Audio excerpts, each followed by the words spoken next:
31,000 feet की ऊंचाई पर एयर इंडिया की फ्लाइट 182 के साथ जानबूझकर की गई थी ऐसी प्लानिंग कि एक भी इंसान नहीं बच पाया जिंदा। आखिर कौन था ऐसे प्लान का मास्टरमाइंड और क्यों दिया था इतने बड़े हादसे को अंजाम, आइए जानते हैं। शुरुआत होती है 1970 से, जब तलविंदर सिंह परमार नाम का आदमी भारत से वैंकूवर जाकर बब्बर खालसा ऑर्गेनाइजेशन की शुरुआत करता है। इसका मकसद भारत में खालिस्तान बसाना था। या यहाँ इंद्रजीत नाम के एक इंसान से बम बनाने के लिए बोलता है। बम बनाने के बाद अब बारी थी इसे मनचाही जगह पर ब्लास्ट करवाने की, जिसके लिए तलविंदर एक दूसरे आदमी को भी ढूंढ लेता है। समय आ जाता है 1985 का, जब तलविंदर अपनी तैयारी में तेजी लाते हुए इस बम ब्लास्ट को अंजाम देने के लिए फ्लाइट का चुनाव करता है। 20 जनवरी 1985 को वैंकूवर से 2 अलग अलग फ्लाइट्स की बुकिंग की जाती है, जिसमें पहली फ्लाइट वैंकूवर से टोरंटो और फिर यहाँ से लंदन और फिर लंदन से दिल्ली आने वाली थी।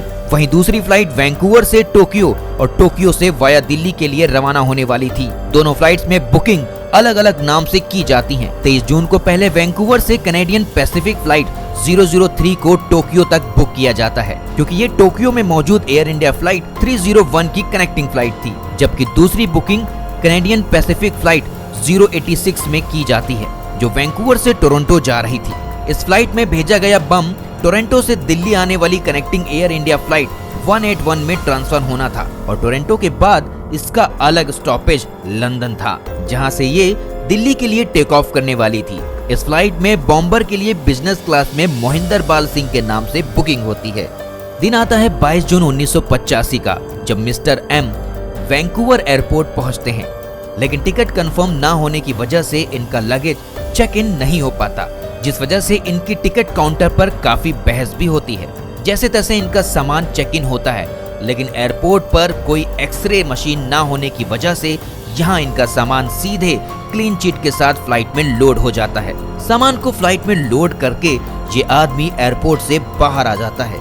टोरंटो पहुंचकर सारा सामान कनेक्टिंग फ्लाइट एयर इंडिया में ट्रांसफर होता है, लेकिन वहां भी अनफॉर्चुनेटली उस दिन एक्सरे मशीन खराब होने की वजह से लगेज पकड़ में नहीं आता और फ्लाइट में लोड हो जाता है। फ्लाइट 181 अपने तय समय पर उड़ान भरती है और अपने फाइनल टेक ऑफ दिल्ली के लिए निकलती है। इस वक्त प्लेन में 307 पैसेंजर, 22 क्रू मेंबर और 2 पायलट मौजूद रहते हैं। इसी समय दूसरा बैग जो वैंकूवर से टोक्यो के लिए जसवंत सिंह नाम से चेक इन हुआ था, वो टोक्यो के नारिता एयरपोर्ट पर पहुंच जाता है, जिसे यहाँ एयर इंडिया फ्लाइट 301 में चेक इन होना था।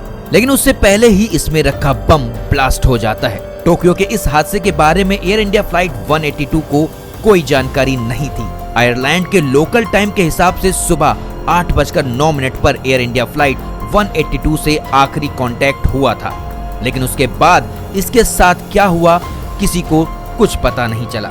जब बाद में इस फ्लाइट की खोज में पैसिफिक ओशियन में लास्ट लोकेशन वाली जगह पर शिप को भेजा गया, तो वहां फ्लाइट का मलबा और लोगों की डेड बॉडी मिली। बाद में जब मामले को इन्वेस्टिगेट किया गया, तो बात सामने आई कि ये दोनों बम ब्लास्ट जानबूझकर बब्बर खालसा के द्वारा ही प्लान किए गए थे। तो इस पूरी घटना में आपको सबसे बड़ा दोषी कौन लगा, कमेंट में जरूर बताएं। और जानकारी पसंद आई हो तो इसे ज्यादा से ज्यादा शेयर करें।